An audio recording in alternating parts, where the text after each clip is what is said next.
Welcome back to my channel. आज हम अपने इस वीडियो में करेंगे class 8th English the English channel book का चैप्टर 10 माय कलिंगा मोमेंट। इस चैप्टर को हम 2 पार्ट्स में देखेंगे। ये पार्ट 1 है और पार्ट 2 का लिंक आपको डिस्क्रिप्शन में मिल जाएगा। साथ ही साथ इस चैप्टर के सोल्यूशन का लिंक भी आपको डिस्क्रिप्शन में मिल जाएगा। तो चलिए चैप्टर देख लेते हैं। ये चैप्टर कोरोना वायरस महामारी पर है, जिसमें कई लोगों की ज़िंदगी तबाह हो गई, बर्बाद हो गई। The coronavirus pandemic changed our lives in a lot of ways. Corona virus ने हमारी जीवन को कई तरीके से बदल दिया. Think of the ways in which it impacted your life or of someone you know. Then discuss with a partner how it made you feel. यहाँ लिखा तो ऐसा है कि हम अपने या अपने किसी परिचित के जीवन पर इस बीमारी का, इस महामारी का असर पड़ा हो तो उसके बारे में अपने पार्टनर से डिस्कस करें। मगर ये एक आसान काम नहीं है। इसके बारे में सोचते ही रोंगटे खड़े हो जाते हैं। ये दोबारा ना हो, हम ऐसी काम ना करते हैं। Corona virus has caused an irreparable loss, क्योंकि इस महामारी ने, कोरोना वायरस ने हमारे जीवन में एक ऐसा नुकसान किया जिसे भरपाई करना आसान नहीं है। Many people stepped forward to help.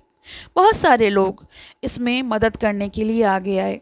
One such eminent actor and humanitarian Sonu Sood helped 1,50,000 migrant laborers in Mumbai reach their homes. और उन बहुत सारे व्यक्तियों में से एक एमिनेंट एक्टर यानी फेमस एक्टर, प्रसिद्ध नायक, अभिनेता और मानवतावादी सोनू सूद, जिन्हें अब तक हम अपनी फिल्मों में देखते थे, हिंदी फिल्मों में, उन्होंने आगे बढ़कर लगभग 1,50,000 माइग्रेंट लेबरर्स, मतलब जो प्रवासी मजदूर थे, जो दूसरी जगह से मुंबई काम करने आए थे और अपने घर वापस नहीं जा पा रहे थे, उन्हें उनके घर पहुंचाने में सोनू सूद ने मदद की। Let us read about his experience of the pandemic and how he help people in need. तो आइए इस महामारी में उनके अनुभव के बारे में पढ़ें और कैसे उन्होंने उन ज़रूरतमंदों की मदद करी, इस बारे में जानें। मसीहा ऑफ द माइग्रेंट्स। एक ऐसे इंसिडेंट के बाद लोगों ने उन प्रवासियों के लिए मसीहा, ऐसा टाइटल उनको दे दिया था। Never fails to bring a faint blush on to my face. और वो बताते हैं कि जब ये टाइटल के बारे में मैं सोचता हूँ तो एक फेंट सी ब्लश मेरे चेहरे पे आ जाता है, एक ऐसी चमक जो मेरे चेहरे को खिलने से रोक नहीं पाती, और मुझे अंदर से बहुत संतुष्टि मिलती है जब मैं ये सोचता हूँ कि लोगों ने मुझे मसीहा ऑफ द माइग्रेंट का खिताब दिया। माइग्रेंट का मतलब होता है जो प्रवासी हैं, जो एक जगह से जो दूसरी जगह काम करने आए हैं।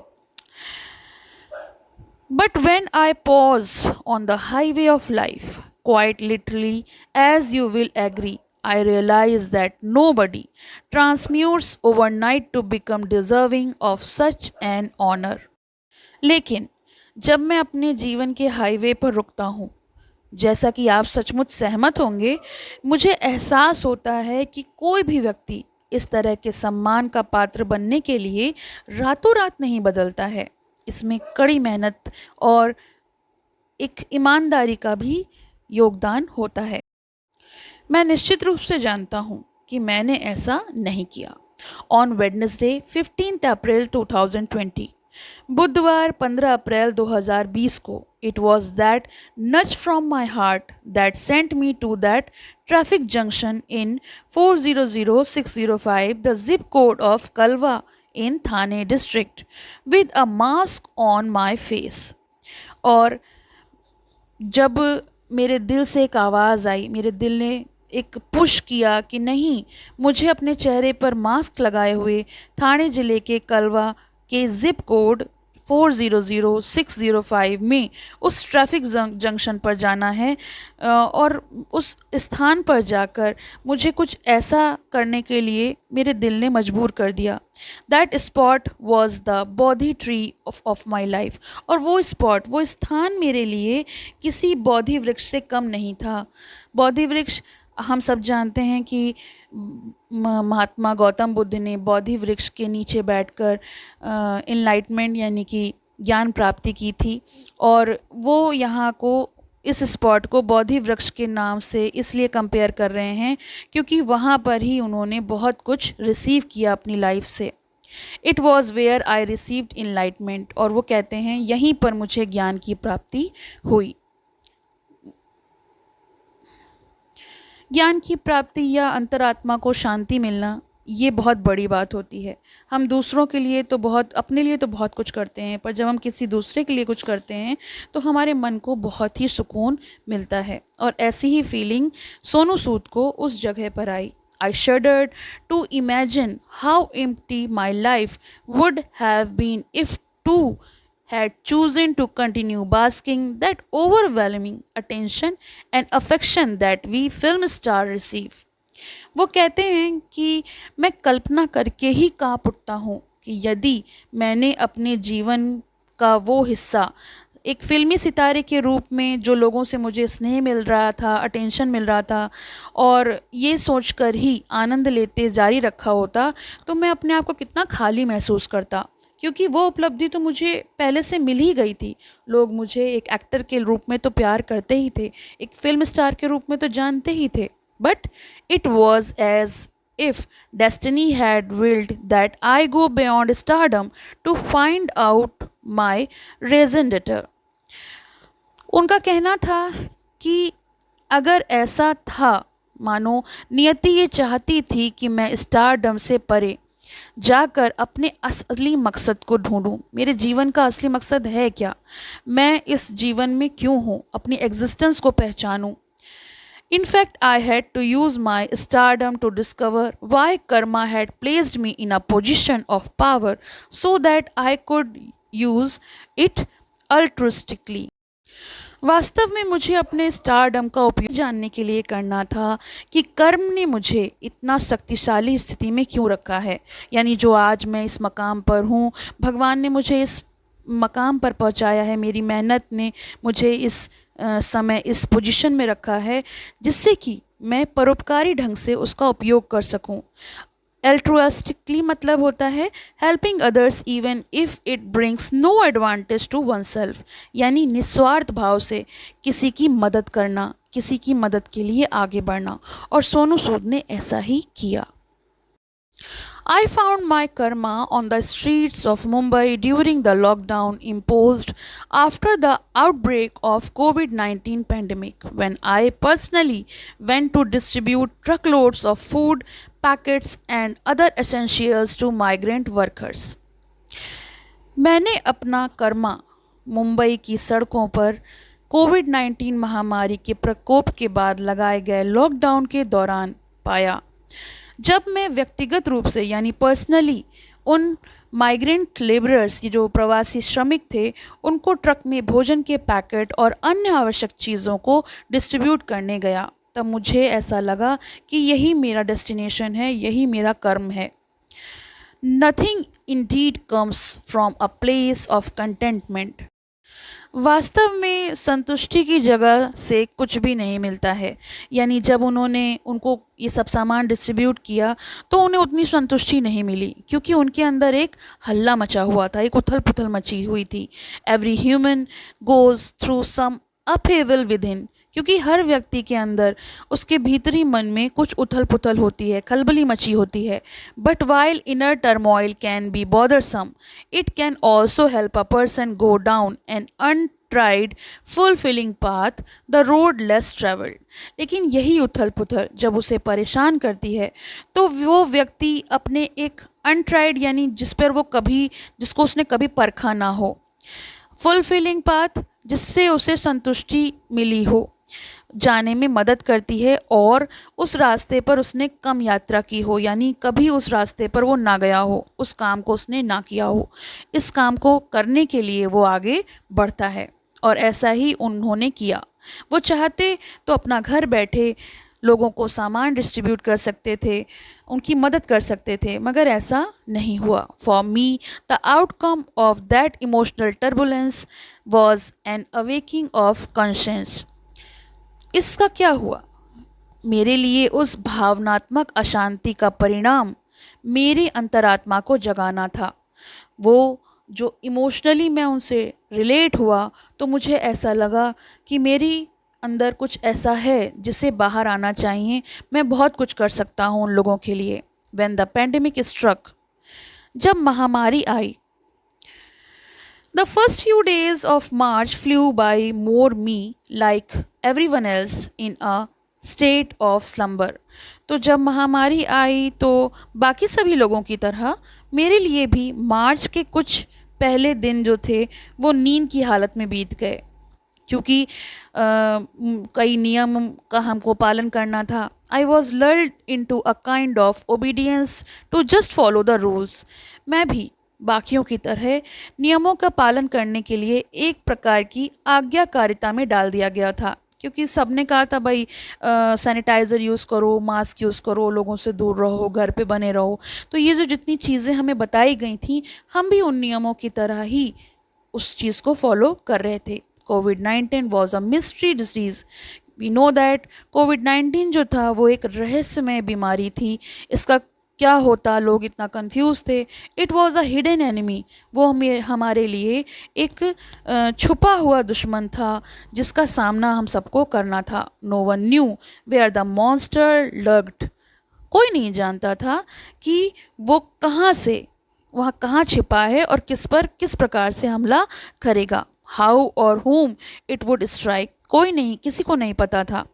क्योंकि कभी कभी हम जब अपने दुश्मन को जानते हैं तो उससे लड़ना ज़्यादा आसान हो जाता है, लेकिन ये एक ऐसा पेंडेमिक, ऐसी महामारी थी जिसके बारे में लोग ज़्यादा अवेयर नहीं हो पाए थे और हमें उससे कैसे निपटना है ये भी लोग समझ नहीं पा रहे थे। Perhaps we will never fully comprehend the truth behind the virus that brought the world to its knees। जैसा कि हम सभी जानते हैं, उस वायरस के पीछे की सच्चाई जो पूरी तरह से कोई भी समझ नहीं पाया था और जिसने दुनिया को घुटनों पर आने पर मजबूर कर दिया था। After the first couple of weeks of sanitizer, hand washes, hand gloves, face mask, and staying home safe, I began to feel a distinct sense of unease। शुरुआत के पहले कुछ हफ्तों में sanitiser, hand wash, hand gloves, face mask और घर पर सुरक्षित रहने के बाद मुझे एक अलग तरह की बेचैनी महसूस होने लगी। I have always been a man of action and commitment. वो बताते हैं कि मैं हमेशा से ही एक कर्मठ और एक कमिटेड व्यक्ति रहा हूँ। I was not cut out for indolence and apathy. मैं किसी भी प्रकार से आलस्य या उदासीनता के लिए नहीं बना हूँ। I am a man on the move, not an inert lethargic being. मैं एक ऐसा व्यक्ति हूँ जो हमेशा गतिशील रहता है, निष्क्रिय नहीं, सुस्त प्राणी नहीं, यानी बिल्कुल भी निश्चिंत भाव से मैं नहीं जीता। My concerns sent heartfelt message to my mind which in turn churn with thoughts. और मेरे अंतरात्मा ने मेरे मन को हार्दिक संदेश भेजे जो बदले में विचारों में बदल गए। यानी मुझे विचार करना पड़ा कि मैं ऐसा क्या करूं जो मेरे अंतरात्मा को संतुष्टि मिले, मुझे क्या करना चाहिए। What I was sure of and knew straight of was that I wasn't mean to sit complacently at home. तो मैं इस बात को लेकर निश्चिंत था कि मैं सीधे तौर पर घर पर निश्चिंत होकर बैठने के लिए नहीं बना हूँ। I subjected myself to my own version of a SWOT, means self-assessment, strengths, weaknesses, opportunities and threat। मैंने खुद को SWOT यानी कि आत्म मूल्यांकन, खुद का सेल्फ असेसमेंट किया, जिसमें पहला था स्ट्रेंथ, शक्ति, दूसरा वीकनेसेस, कमज़ोरियाँ, तीसरा अपॉर्चुनिटीज़ यानी मौके, अवसर, एंड लास्ट थ्रेट यानी एक डर, भय। तो मैंने अपने आप को इनमें कैटेगराइज किया। पहला था weaknesses. I was not a man of medicine, a qualified doctor, a health care worker और इवन अ कंपाउंडर। तो वो बताते हैं कि सबसे पहला था कमज़ोरी। मैं कोई चिकित्सक नहीं था, ना ही एक योग्य डॉक्टर था, स्वास्थ्य देखभाल कार्यकर्ता भी नहीं था, यहाँ तक कि मैं कंपाउंडर भी नहीं था। यानी मुझे इन बीमारी से में क्या करना चाहिए क्या नहीं करना चाहिए ये मुझे बिल्कुल भी एक्सपीरियंस नहीं था। The opportunity was right before me, लेकिन जो अवसर था वो मेरे लिए सामने था। The world outside my door was caught in a grip of bewilderment। मेरे घर के बाहर इस दुनिया में लोग जो थे एक ऐसे कन्फ्यूज़न का सामना कर रहे थे, उसकी जकड़ में थे जो बहुत आसान नहीं थी, जिससे लड़ना आसान नहीं था। I had to do something about it. मुझे उसके लिए कुछ करना था, मैं उसके लिए कुछ करना चाहता था। And I had to go out there and be a front line worker. और मुझे उसके लिए बाहर जाना था और एक फ्रंट लाइन कार्यकर्ता बनना था। थ्रेड्स द थ्रेड्स और ऑब्स्टिकल्स, धमकियाँ और बाधाएं। I had no clue what they would be. मुझे कोई अंदाज़ा नहीं था कि वे क्या होंगी। मुझे ऑब्स्टिकल्स का पता ही नहीं था कि मेरे सामने कौन कौन सी बाधाएं आएंगी, क्योंकि जैसे कि मैंने अभी पहले बताया कि कुछ बाधाएं ऐसी होती हैं जिनका हमें पता होता है कि हमें इन बाधाओं का सामना करना है। पर सोनू सूद बताते हैं कि मुझे कोई भी आइडिया नहीं था कि मैं क्या करने जा रहा हूँ, मुझे किस बात का सामना करना होगा। But they could never be a deterrent in my life. लेकिन वे मेरे जीवन में कभी बाधा नहीं बन सकती, मुझे रोक नहीं सकती। Not after the trial by fire that a struggler goes through before finding stardom. वो कहते हैं कि ये एक ऐसी अग्नि परीक्षा के बाद नहीं जिसमें मैं एक संघर्ष करता स्टारडम पाने से पहले गुजर चुका हूँ। यानी उन्होंने जो स्टारडम पाया है वो उनके लिए कोई संघर्ष से कम नहीं था। बिना संघर्ष के उनको ये स्टारडम नहीं मिला है। तो उन्होंने जब उस अग्नि परीक्षा का सामना किया है तो फिर ये क्या चीज़ है। One of my strength was that I was unafraid of facing the unknown, confident about overcoming hurdles and taking them head on। मेरी ये एक खूबी ये भी है कि मैं अज्ञात का सामना करने से नहीं डरता, कि जो सामने नहीं है, जिस चीज़ के बारे में मुझे नहीं पता है, उसका सामना करने से नहीं डरता, उस पर काबू पाने में मैं कॉन्फिडेंट रहता हूँ। बाधाएं कैसी भी हों, मैं उनका डट कर सामना करता हूँ। The creature was a dialogue I had with myself. I had a conversation with my conscience. I asked what my biggest unique strength was and received the answer. Creature means होता है a fact or an act that settles a decision, यानी निर्णायक, कोई ऐसा निर्णय जिसके लिए जो एक संवाद की तरह मैंने अपने आप से किया था। मैंने अपने विवेक से एक वार्तालाप किया था। विवेक यानी कंशेंस, मेरी अंतरात्मा से अब पूछा कि मुझे क्या करना चाहिए। मैंने पूछा कि मेरी सबसे बड़ी अनोखी ताकत क्या है, और जवाब मिला कि मैं एक सेलिब्रिटी हूँ। I was a celebrity. लोग मुझे जानते हैं। दे रिकॉग्नाइज्ड माई फेस, वो मेरे चेहरे को पहचानते हैं। And my name could open doors, और मेरा नाम कई दरवाजे खोल देगा। I had a distinct advantage of being able to stand beside a stranger indeed and give him the reassuring comfort that I was watching out for him। और यही चीज़ distinct advantage का मतलब होता है a condition giving a greater chance. मेरे लिए यही स्थिति एक बड़ा मौका थी जिससे कि मैं उन लोगों की मदद कर सकता था जिन्हें कॉन्फिडेंस को रीस्टोर करने की ज़रूरत थी। और मेरे नाम के ज़रिए, मेरी पहचान के ज़रिए मुझे ये मौका मिला था कि मैं उनकी मदद करूं, उन अजनबियों की, उन ज़रूरतमंदों की मदद करूं। What prompted me to drive down to Kalwa Chowk in Thane and oversee the distribution in person when I could have easily dispatched truckloads of food, drinking water, sanitizer, and sanitary napkin without leaving home? What drove me out when I could have sat home feeling virtuous? तो वो कहते हैं कि किस बात ने मुझे थाने के कलवा चौक तक ड्राइव करने और व्यक्तिगत रूप से यानी पर्सनली चीज़ों को डिस्ट्रीब्यूशन के लिए प्रेरित किया, कि मैं सामने से देखूं कि किस तरह से डिस्ट्रीब्यूशन हो रहा है, जबकि मैं आसानी से घर को छोड़े बिना अपने घर पर बैठकर सबकी मदद कर सकता था।